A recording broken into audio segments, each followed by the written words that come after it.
Our channel. నేను మీ మాధురి. ఇన్ని కోట్ల మందిలో ఇంత పెద్ద ప్రపంచంలో అసలు ఏ మనిషి ఎలాంటి వారు, ఏ మనిషి ఏ కేటగిరీకి వస్తారు, అసలు ఏ విధంగా ఈ మనిషి ఇలా ఉంటాడు అని మనం అనుకోవచ్చు అనేది ఎలాగాని అనుకుంటున్నారా?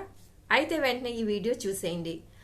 అలాగే మీరు ఈ కేటగిరీలో ఏ కోవకు చెందిన వాళ్ళో కూడా ఒక్కసారి మిమ్మల్ని మీరు క్వశ్చన్ చేసుకోండి. ఏం లేదండి, కొంతమంది మనుషులు ఉంటారు. ఎలా అంటే వాళ్ళకి ఎంతో కొంత జ్ఞానం ఉంటుంది, ఎంతో కొంత విషయం గురించి అవగాహన ఉంటుంది. కానీ వాళ్ళు ఎలా ఫీల్ అవుతారంటే మాకేమీ తెలీదు అన్నట్టుగా ఫీల్ అవుతారు. అలాంటి వాళ్ళని తీసుకెళ్ళి మనం అమాయకులు అని అంటారు కదా, ఆ కేటగిరీలోకి వేయచ్చు అనమాట. ఇంకొంతమంది ఉంటారు, వాళ్ళకి ఆ విషయం గురించి అవగాహన ఉన్నా లేకున్నా, అసలు దాని గురించి తెలిసినా తెలియకపోయినా ప్రపంచంలో ఉన్న ప్రతి విషయం గురించి మాకే పరిజ్ఞానం ఉంది, మాకే జ్ఞానం ఉంది, మాకే అవగాహన ఉంది అని చెప్పేసి పక్క వాళ్ళు అలా కాదు ఇలా అని చెప్తున్నా కూడా పట్టించుకోకుండా మా మతం మాదే అని అంటూ ఉంటారు. అలాంటి వాళ్ళని మనం మూర్ఖులు అని అంటాం కదా, ఆ కేటగిరీలోకి వేయొచ్చు అనమాట. మూడవ రకం ఎలా ఉంటారు అంటే వాళ్ళకి అన్ని విషయాల గురించి అవగాహన ఉంటుంది, అయినా కానీ అదే విషయాన్ని మరలా వాళ్ళ లైఫ్లోకి వచ్చినా కానీ దాన్ని తీసుకొని ఇంకేం కొత్తగా నేర్చుకోవచ్చు అని తెలుసుకుంటారు. అలాగే కొత్త విషయం ఏదైనా ఉన్నా కానీ నేర్చుకుంటారు. అంటే వీళ్ళు ఎలా ఉంటారంటే లైఫ్ ప్రతిరోజు మనకి ఏదో ఒకటి నేర్పిస్తూ ఉంటుంది. మనం ప్రతిరోజు ఒక నిత్య విద్యార్థిలాగా నేర్చుకుంటూనే ఉండాలి అని చెప్పేసి జీవితాన్ని ఎప్పుడూ కూడా నేర్చుకోవాలి అనే కుతూహలంతో ఉంటారనమాట. కాబట్టి వీళ్ళని నిత్య విద్యార్థి అనే కేటగిరీలోకి వేయొచ్చు అనమాట.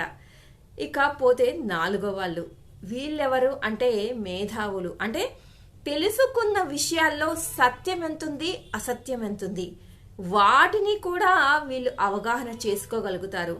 అలాంటి వాళ్ళని మేధావి వర్గంలోకి వేస్తామన్నమాట. సో ఇలా అండి మనుషుల్ని మనము గుర్తించవచ్చు అనమాట.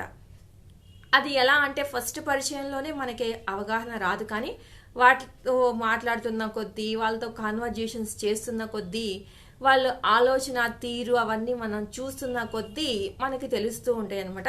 చూడగానే అవగాహన చేసేసుకొని వీళ్ళిది వీళ్ళిది వీళ్ళిది అని మనం మాత్రం చెప్పలేమండి. ఎందుకు అంటే కొంతమంది మాట్లాడగానే మింగిలైపోతారు, కొంతమంది మింగిల్ అవ్వడానికి ఎంతో టైం తీసుకుంటారనమాట. సో చూడగానే మనుషుల గురించి వీళ్ళిది అని మాత్రం చెప్పలేము, కానీ పోను పోను అర్థమవుతుందనమాట.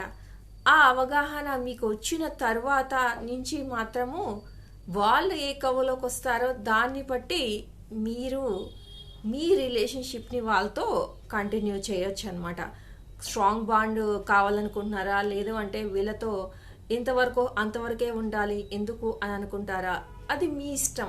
Depend on the situation, depend on the persons, మీరు డిసైడ్ చేసుకోవాల్సిన విషయం అనమాట. బట్ కానీ నేను చెప్పాలనుకున్నది ఏంటంటే ఇన్ని రకాల మనుషులు ఉంటారు. ఇన్ని రకాల మనుషులలో ఏ విధంగా మీరు వాళ్ళని ఒక కేటగిరీలోకి తీసుకొని ఫర్దర్గా ప్రొసీడ్ అవ్వడానికి, అది ఫ్రెండ్షిప్ కానివ్వండి, లేదంటే ఒక రిలేషన్షిప్ని కానివ్వండి, ఏదైనా దేనికైనా కానీ ఒక మనిషిని ఏ విధంగా అంచనా వేయాలి అనే దాని గురించి నాకున్న పరిజ్ఞానం మేర నేను మీకు చెప్పాను.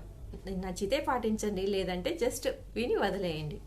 ఇదండి ఈరోజు వీడియో కనుక నచ్చితే లైక్ చేయడం మర్చిపోద్దు. మరిన్ని ఇలాంటి వీడియోస్ కోసం వెంటనే ఛానల్ సబ్స్క్రైబ్ చేసుకొని పక్కనే ఉన్న బెల్ ఐకాన్ని కూడా ప్రెస్ చేయండి. అప్పుడే నేను పెట్టే డైలీ నోటిఫికేషన్స్ మీ దాకా వచ్చేస్తాయి.